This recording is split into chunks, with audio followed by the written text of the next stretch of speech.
Eh bien, comme tous les téléspectateurs ce matin, on veut comprendre, hein, c'est quoi le rayonnement ionisant? Bonjour, Hubert. Bonjour Christian, effectivement, quand on dit rayonnement ionisant, on ne comprend rien du tout Non, absolument pas. parce que c'est un peu scientifique, mais en réalité, ce sont des énergies auxquelles nous sommes exposés dans certaines industries, par exemple, dans les laboratoires et même à l'hôpital, quand on va faire des opérations de radiographie, on est exposé à des rayonnements ionisants. Aujourd'hui, nous avons en plateau Boniface Maunion Zissou, qui est ingénieur en radioprotection, qui pourra nous donner davantage. Il est chef service de la sécurité nucléaire à l'autorité c'est ça, hein, l'autorité nationale de sûreté radiologique et de radioprotection au Bénin. Bonjour, monsieur Zissou. Bonjour, monsieur. Les rayonnements ionisants, on veut en savoir. C'est quoi concrètement? Alors, merci beaucoup. Je vous remercie pour l'occasion que vous donnez à l'ANSR de s'exprimer par rapport à cette question. Les rayonnements ionisants, c'est d'abord pour aller à cette définition, je vais aller de façon simple vers le plus compliqué. Alors, un rayonnement, c'est une énergie, c'est une propagation de l'énergie dans le temps, dans l'espace et dans la matière. Alors, nous avons deux types de rayonnement. Il y a les rayonnements photoniques, que nous appelons généralement des photons, et nous avons des rayonnements particuliers, qui sont des particules alpha, bêta et des particules neutroniques.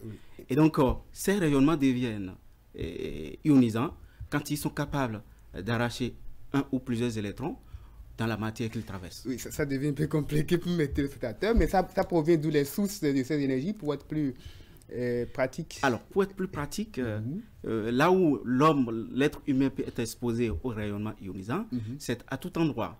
Mais les rayonnements ionisants auxquels les hommes sont exposés ont deux origines. Nous avons des origines naturelles et des origines artificielles. Donc, dans le sol, par exemple, dans le sol, les sources comme le radon, l'uranium 235, tout ça, ce sont des rayonnements d'origine naturelle. Voilà. Nous avons le cosmos aussi qui émet des rayonnements, c'est du naturel ça. Maintenant, de l'artificiel, c'est par exemple ce que nous recevons quand nous faisons une radiographie dans un hôpital. Par exemple, si vous réalisez une radiographie, c'est avec du rayonnement que cette radiographie a été réalisée. Donc, en voulant être soigné, on peut être exposé. Oui, oui, bien sûr. Bien sûr. Ça, en fait, les rayonnements ionisants, comme je le disais tout à l'heure, qu'ils ont des capacités pour arracher des électrons. Il y a ces inconvénients et il y a ces avantages. Alors, les inconvénients, c'est que le fait que le rayonnement ionisant arrache des électrons, ça peut conduire à des dommages biologiques et qui peut entraîner des cancers radio-induits. Ah oui? Voilà. Avec des cancers? Oui, oui, des cancers. Des cancers, des maladies cancéreuses. Mais quand je prends le cas des hôpitaux, on est censé aller faire des examens et tout, on est obligé d'utiliser ces équipements-là, mais qu'est-ce qu'on fait pour ne pas être exposé? Alors, merci pour cette question. Au fait,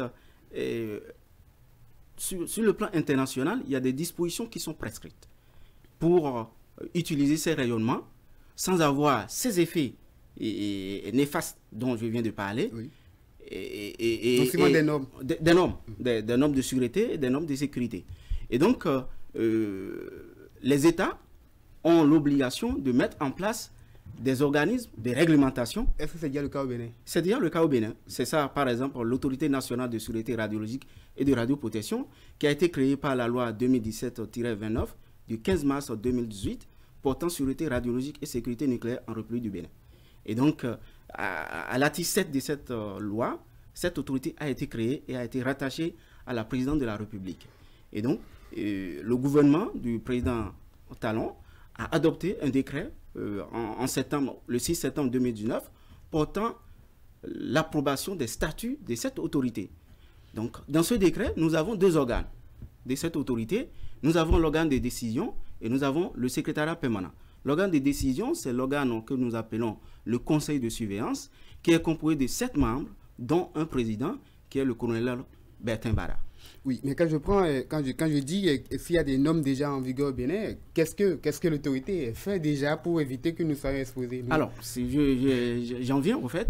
Le fait d'avoir créé cette autorité sur le plan national, c'est déjà un avancée très important pour le Bénin. Et aussi les organes qui ont été mis en place, à savoir l'organe de surveillance dont je viens de parler, prennent des décisions après que le secrétariat permanent les rédige. Ils prennent des décisions pour réglementer la pratique de l'application des rayonnements ionisants dans notre pays. Et donc, au Bénin, actuellement, au niveau de l'organe de décision, les 6 autres membres, ce sont des représentants des ministres. Par exemple, le ministre de la Santé a son représentant, le ministre de l'Énergie a son représentant, le ministre du cadre de vie, le ministre des Affaires étrangères et le ministre de l'Intérieur et de la Sécurité publique a son représentant. Au niveau du secrétariat permanent, nous avons le secrétaire permanent qui est le professeur Amoussou Guénou qui dirige ce secrétariat avec 2 chefs services techniques et les services d'appui.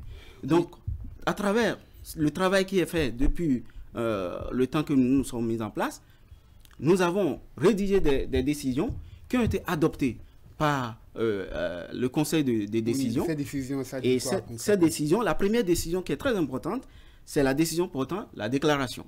La déclaration, en fait, ça concerne les structures qui existent déjà.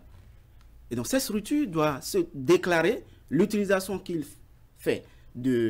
font de ces rayonnements à l'autorité compétente. Donc, quand on a un hôpital, l'hôpital doit déclarer Exactement. avoir des équipements qui émettent des rayonnements ionisants. Exactement. Et donc, cette déclaration permet à l'autorité, au fait, de faire un répertoire des sources de rayonnements ionisants qui existent au Bénin. Et maintenant, les installations, les nouvelles installations Est-ce qu'un particulier aussi peut avoir des rayonnements pour aller faire une déclaration? Oui, un particulier qui utilise ces rayonnements, par exemple, si je prends une entreprise privée qui utilise des rayonnements, doit aller déclarer. Okay. Oui, doit aller déclarer. Que ce soit le public, que ce soit le privé. Le privé. Et donc, cette déclaration nous permettra d'avoir une base de données, le répertoire des rayonnements, pour commencer par faire les inspections. Alors, la seconde décision, c'est la décision portant les autorisations. Les autorisations concernent non seulement les structures existantes, et aussi les structures qui désirent utiliser les rayonnements ionisants. Voilà. Donc, les structures qui désirent utiliser des rayonnements ionisants, leur première étape, c'est de faire une demande d'autorisation auprès de l'autorité pour avoir une autorisation d'utilisation des sources de rayonnements ionisants. Est-ce obligatoire de faire une déclaration, d'avoir une autorisation? Est-ce qu'on peut s'en passer? C'est pas possible d'y en passer. Parce que c'est une réglementation nationale. Non seulement c'est national, mais ça vient des bases internationales. Par exemple, des bases de sûreté de l'Agence internationale de l'énergie atomique. Est-ce qu'on peut être sanctionné pour n'avoir pas fait de Oui, déclaration? bien sûr. Il y a des sanctions qui sont prévues par la loi. Non seulement par la loi, mais aussi par les décisions qui viennent de signer. Par exemple, les sanctions peuvent partir d'un avertissement à une fermeture du site, si la personne ne se met pas en règle. On peut être emprisonné?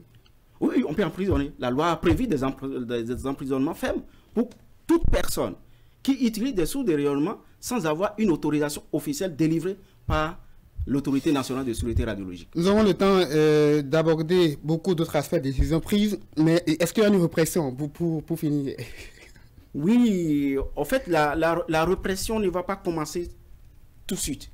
Nous sommes dans le processus de sensibilisation de ces acteurs pour qu'ils se mettent au pas, pour ne pas être frappés par la loi après.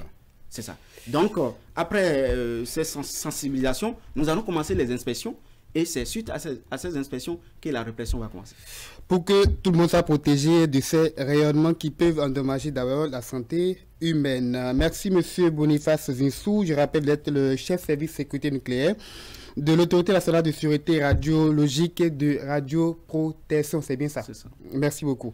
Je vous remercie, c'est moi. Merci bien. Oui, merci. Oui, Fulbert, merci beaucoup. Merci, Christian. Oui. Mesdames, Messieurs, on va observer une courte pause. On va voler quelques minutes à la diffusion ce matin. Le temps d'avoir quelques informations sportives et puis juste après, votre revue de presse.